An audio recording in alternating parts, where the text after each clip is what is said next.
Dear students, happy morning to you all. In the previous classes, we saw about the wind on haunted hill.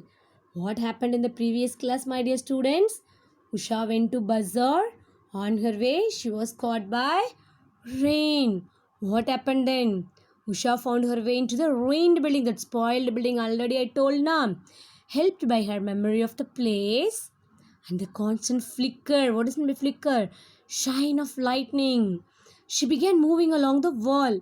Now there is no place for her to hide herself, so she began to moving along the wall, hoping to reach the sheltered corner. What is meant by hopping? Jumping, because that's a ruined building now. There are no way for that, so she jumped there into the to get a shelter there. She placed her hands flat against the stones. She kept her hands on the stones and moved sideways. Like that, she touched the walls and moved. Her hand touched something that is soft and furry.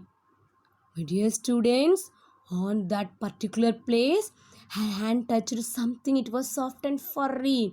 She gave a startled cry. Suddenly, she was frightened. She cried and took her hand away. Her cry was answered by another cry.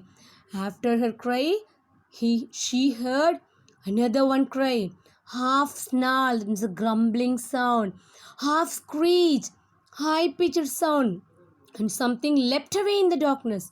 Something moved in the darkness. She thought it was only a wild cat. She touched it now, soft and furry. So it's a wild cat. Usha realized this when she heard it.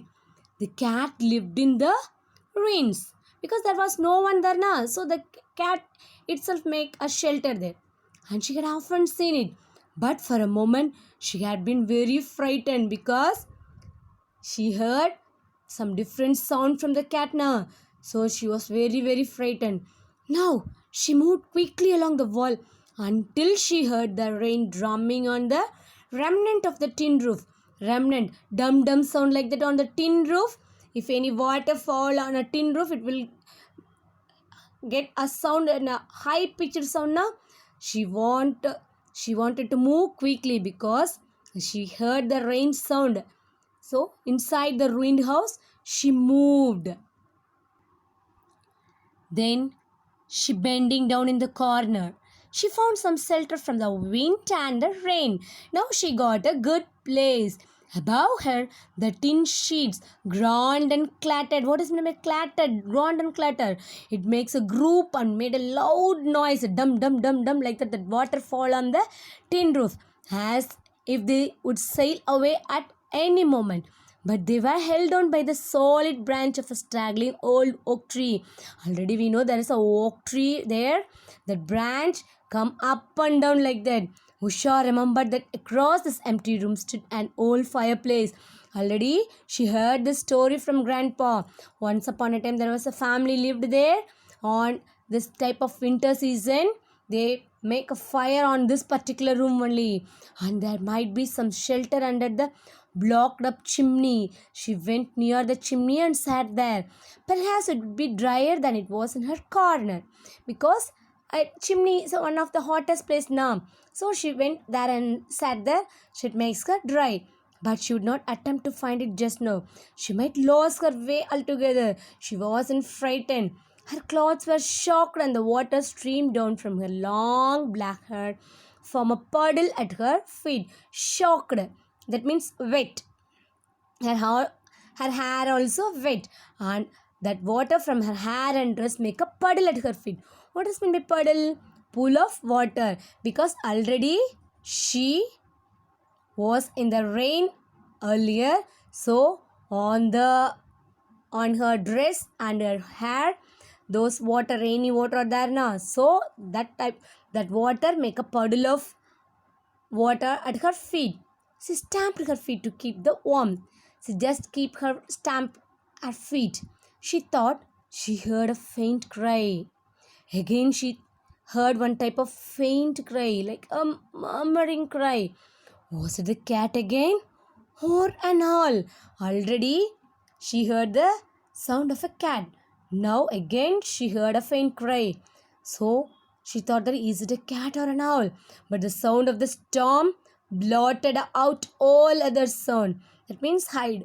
It was hide from all other sound.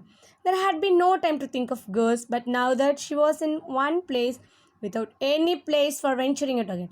Now there is no thinking about ghosts because there is no shelter for her in that particular forest now. So she didn't think about ghosts. She remembered grandfather's story about the lightning and blasted ruins. Now that story, she remembered that story about that lightning and the blasted ruins. She hoped and prayed that the lightning would not strike her as she sheltered them. Now she prayed God to please God, don't give lightning to this ruin like that because she was there only now. Thunder boomed over the hills. And the lightning came quicker now, only a few seconds between each burst of lightning. When thunder came, after that, before the thunder, a big lightning came. Then there was a biggest flash. Then, most and for a second or two, the entire ruin was lit up. Suddenly, what happened, my dear students? There is a big flash, very biggest flash came into the ruined building. A streak of blue sizzled along the floor of the building. A line, what is meant by streak? A line of blue sizzle, hissing sound, shh, shh, like that now. It was on the floor of the building in at one end and out at the other. She saw the line of lightning there. Usha was staring straight ahead. She was really very, very scared. As the opposite wall was lit up, she saw, crouching in the disused fireplace, two small figures. She saw, what did she saw, my dear students? One wall was again lit up with a light, moonlight. She saw, crouching in the disused, somebody was bending in the fireplace. She saw two small figures. They could only have been children. She thought the figures looked like children. The ghostly figures looked up, staring back at Usha. They came near Usha, and then everything was dark again. Suddenly, everything became dark. Then, what happened, my dear students? For that, you have to wait for next class. Thank you, my dear students.